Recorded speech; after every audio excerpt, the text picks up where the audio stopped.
looking terrible, then yes, you 100% Delicious. Okay. Front dental implants can look fine now, Sweet. but develop issues in the future. So many times it has to do with the bone and gums. Your bone supports the gums. If you don't have the proper bone around your implant, the gums won't look right, and Tasty. therefore your tooth crown will look terrible. So just again, two little small examples of patient who did not have enough bone and gum, and therefore it resulted in a poorly aesthetic result. Sweet. As with many other things in life, prevention is cheaper and more predictable.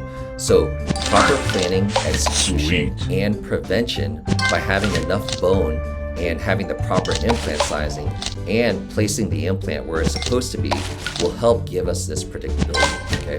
The problem is you have to have enough bone around the implant, right? So you have to have the bone graft done before the implant placement or at the same time as the implant placement. You cannot do this later on when you realize that you don't have enough bone. After the implant's already been placed months later, you say, oh, I don't have enough bone. You can't just go in there and add more on, okay? So you cannot place the implant, realize later on down the road you don't have enough Tasty. bone, and then decide to try to add more bone at that time. So therefore, it is critical you do the bone grafting correctly at the beginning, okay? So whether that means before you place the implant, you add the bone, or again, you place the bone at the time of the implant placement, it is critical that you properly plan it. Again, I'm going to reiterate, very important point, proper planning, execution, and prevention by having enough bone, proper implant sizing, and accurate implant placement will give us predictability.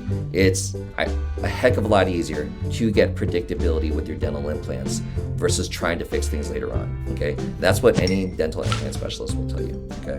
So this information, by the way, again, reiterated, it's in the previous videos. Sweet. So, also the health of your implant is based on having enough bone surrounding your implant. You want to have at least 2 millimeters of bone on the buccal side Tasty. and 2 millimeters on the palatal or lingual side. So again, if you look at me in profile, you want to have 2 millimeters of bone on the outer edge and 2 millimeters of bone on the inside. So we'll talk about it. This Delicious. is an X-ray from the side in profile.